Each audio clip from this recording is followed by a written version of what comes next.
சில வீடுகளில் high ceiling பண்ணியிருப்பாங்க. அந்த மாதிரி இடங்களில் ஃபேன் போடுறது ரொம்ப கஷ்டமான விஷயம். அந்த மாதிரி இடங்களில் இந்த மாதிரி ஒரு ஆங்கிளை ஃபிட் பண்ணி ஃபேன் போட்டிங்கன்னா நம்ம இஷ்டத்துக்கு எந்த பக்கம் வேணாலும் திருப்பி வச்சுக்கலாம். சுவரில் பெயிண்ட் அடிக்கும் போது இந்த ட்ரிக்கை பயன்படுத்தினீங்கன்னா பிசுறு இல்லாமல் பெயிண்ட் அடிக்கலாம். நோட் பண்ணிக்கோங்க. ரொம்ப தூரம் டிராவல் பண்ண வண்டியோட ரேடியேட்டரை உடனே திறக்கக்கூடாது அப்படின்னு சொல்றது இதுக்காக தான். அப்படி திறந்தா சூடான தண்ணி பீச்சி அடிக்கும். இந்த டிராக்டர்ல பின்னாடி இருக்கிற சரக்கு தீ பிடிச்ச உடனே அந்த டிரைவர் செய்த புத்திசாலித்தனமான காரியத்தை பாருங்க.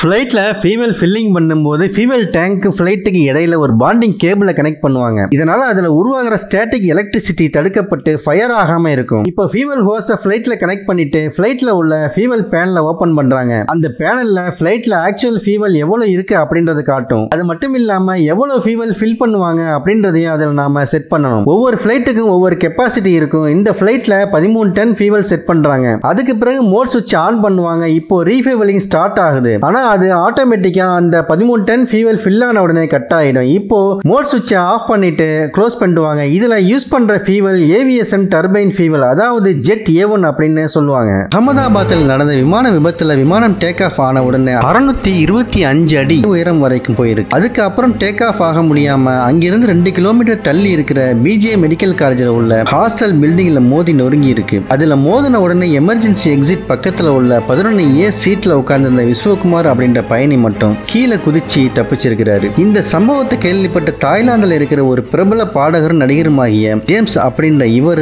1998 இதே மாதிரி ஒரு விமான விபத்துல உயிர் பிழைச்சிருக்கிறாரு. 98 அவர் உயிர் பிழைச்சதை நினைவு கூறி கிட்டத்தட்ட 27 வருடங்கள் கழிச்சு என்ன மாதிரி ஒருத்தர் உயிர் பிழைச்சிருக்கிறாரு, நானும் 11A சீட்ல தான் உட்கார்ந்திருந்தேன் அப்படின்றத Facebookல பதிவா போடுறாரு. எமர்ஜென்சி சீட்ல உட்கார்ந்தா பிழைக்கிறதுக்கு அதிகமா வாய்ப்புகள் இருக்கு அப்படின்னு இனிமே பயணிகள் எல்லோருமே எமர்ஜென்சி எக்ஸிட் பக்கத்துல உள்ள சீட்டை ஃபில் பண்ண அதிகமா சான்ஸ் இருக்கு. நாம வீடு கட்டும் போது விண்டோஸ்க்கு பக்கத்துல இந்த மாதிரி சாய்வா கட்டு வேலை போட்டோம்னா மழை சாரல்ல தண்ணீர் உள்ள போகாம வெளியில போயிடும். இதனால ஜன்னல் அரிமானம் அடைவது தடுக்கப்படுது.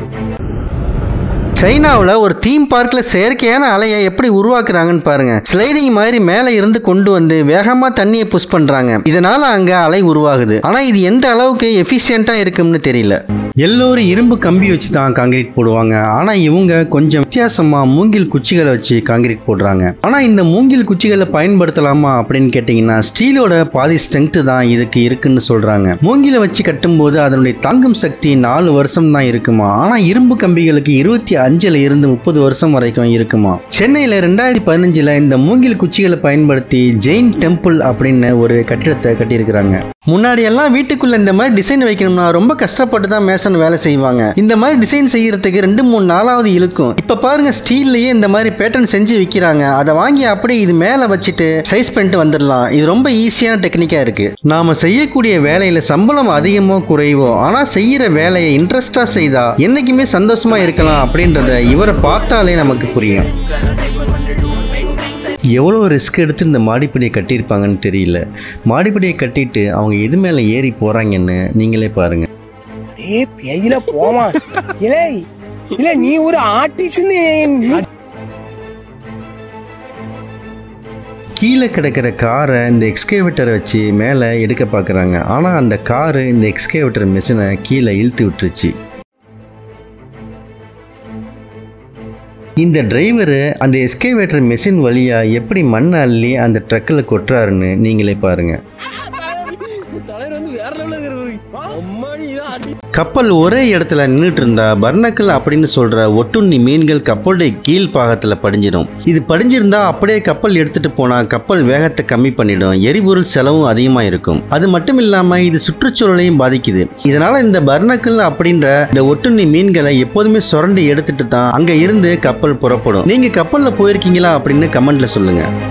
நம்ம எவ்வளோதான் காஸ்ட்லியான ட்ரோன் யூஸ் பண்ணாலும் மற்ற இடங்களில் பறக்கிற மாதிரி ஏர்போர்ட்டுக்கு பக்கத்தில் ட்ரோன் டேக் ஆஃப் ஆக முடியாது. ஏர்போர்ட்டில் 5 கிலோமீட்டர்ல இருந்து 10 கிலோமீட்டர் வரைக்கும் ரெஸ்ட்ரிக்டட் ஏரியா வச்சிருப்பாங்க. இதனால எப்படிப்பட்ட ட்ரோனாக இருந்தாலும் அந்த இடத்துல டேக் ஆஃப் ஆகாது, பறக்க வைக்கவும் முடியாது. ஏன்னா அந்த ஏர்போர்ட்டை சுற்றி கண்ணுக்கு தெரியாத வால் மாதிரி ஜியோ டிஃபென்ஸ் மூலமாக செட் பண்ணியிருப்பாங்க. அந்த இடத்துக்குள்ள ட்ரோன் போகாது. எதுக்காக அப்படின்னா ஏர்போர்ட்டில் உள்ள சிக்னல் கிராஸ் ஆகிடக்கூடாது அப்படின்றதுக்காக இப்படி வச்சிருக்காங்க.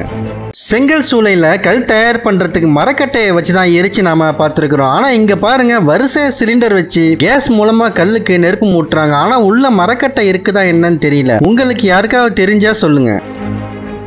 லண்டன்ல இருக்கிற இந்த ஹோட்டல் 19ஆம் நூற்றாண்டுல கட்டப்பட்டது. இது ஒரு 5 ஸ்டார் ஹோட்டல். இதுல வீல் சேர்ல வர்றவங்க யூஸ் பண்றதுக்காக இந்த மாதிரி படிக்கட்டிலேயே ஒரு எலிவேட்டர் வச்சிருக்காங்க. இதுல இருக்கிற இந்த படிக்கட்டு உள் பக்கமா மூவ் ஆன உடனே அந்த எலிவேட்டர் ஓபன் ஆகுது. பல நூற்றாண்டுகளுக்கு முன்னாடி யூரோப் கண்ட்ரி எல்லாம் புரளி பேசுறவங்க, வதந்தி பரப்புறவங்களுக்கு எல்லாம் கொடூரமான தண்டனை கொடுத்தாங்க. அது இந்த மாதிரி ஒரு மெட்டல் மாஸ்க தலையில மாட்டி விட்டுட்டு ஒரு பிளேட வாய்க்குள்ள சொருகி விட்டு பின்பக்கம் ஒரு லாக்க போட்டுடுவாங்க. பாக்குறதுக்கு இது ரொம்ப கொடூரமா இருக்கும். அது மட்டும் இல்லாம தலைக்கு மேல ஒரு பெல்ல தொங்க விட்டுறாங்க. இந்த தண்டனையை பப்ளிக் பிளேஸ்ல வச்சு தான் கொடுப்பாங்களாம். இதனால மற்றவங்களுக்கு இந்த தண்டனையை பத்தி தெரிஞ்சுக்கணும் அப்படின்றதுக்காக இந்த மாதிரி செய்வாங்களாம். ஆனா இந்த மாதிரி தண்டனை கொடுக்கிறது சரின்னு நினைச்சீங்கன்னா கமெண்ட் பண்ணுங்க. இது மனித உரிமை மீறல் அப்படின்னு நினைச்சீங்கன்னாலும் கமெண்ட் பண்ணுங்க. நோலாண்ட் அர்போ இவருக்கு 7 வருடத்துக்கு முன்னால தண்ணீரை டைவ் அடிக்கும் போது ஏற்பட்ட விபத்துல இவருடைய முதுகு தண்டில் உள்ள C4 C5 2 எலும்புகளும் பாதித்து தோள்பட்டைக்கு கீழே எந்தவித அசைவும் இல்லாம ஆயிடுச்சு. அது மட்டும் இல்ல, மற்றவங்க உதவி இல்லாம இவரால் எந்த வேலையுமே செய்ய முடியாது.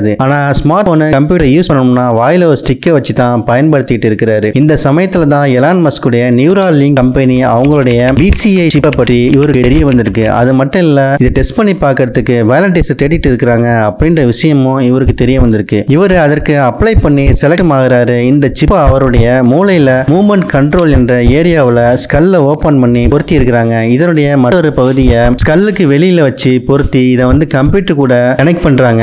இதனால இவர் கம்ப்யூட்டர்ல என்ன வேலை செய்ய நினைக்கிறாரோ எல்லாமே இந்த சிப் மூலமா சிக்னல் கம்ப்யூட்டருக்கு போய் அதனால எல்லாமே செய்ய முடிஞ்சுதான். ஆச்சரியமா இருக்குது இல்ல? கம்ப்யூட்டர் தான் இந்த உலகத்தை ஃபியூச்சர்ல ஆளப்போகுது அப்படின்றதுக்கு இது ஒரு முதல் படியா இருக்குமோ?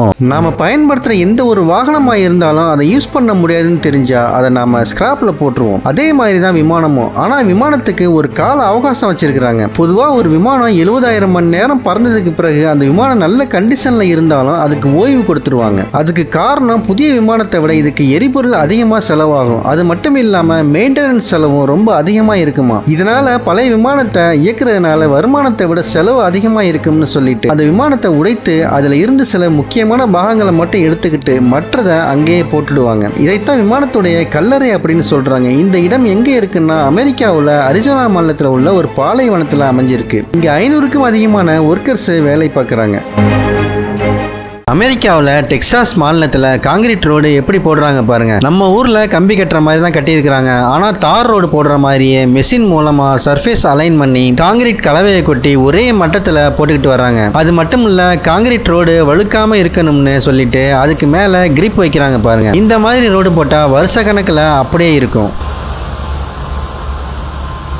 ஃப்ளைட்டில் பைலட் ட்ரைனிங் எடுக்க போகும்போது ஸ்டார்டிங்கில் இந்த மாதிரி தான் ட்ரைனிங் கொடுக்குறாங்க. இதில் விர்ச்சுவல் ஸ்க்ரீன் வச்சு எப்படி டேக் ஆஃப் பண்ணணும் அப்படின்றதை இதில் தான் ஆரம்பிக்கிறாங்க. இந்த மாதிரி ஒரு ஹைட்ராலிக் செட்டப் வச்சு தான் பைலட் ட்ரைனிங் ஸ்டார்ட் பண்ணுறாங்க. இதுக்கு பேர் சேஃப்டி ட்ரைனிங் ஏர்கிராஃப்ட் அப்படின்னு சொல்கிறாங்க. இந்த ட்ரைனிங்கில் சேஃப்டி பற்றியும் எமர்ஜென்சி சுச்சுவேஷனில் எப்படி ஹேண்டில் பண்ணணும் அப்படின்றத பற்றியும் கற்றுக் கொடுக்குறாங்க. இந்த ட்ரைனிங்க்கு பேர் டைனமிக் அட்வான்ஸ்டு பைலட் ட்ரைனிங் அப்படின்னு சொல்கிறாங்க.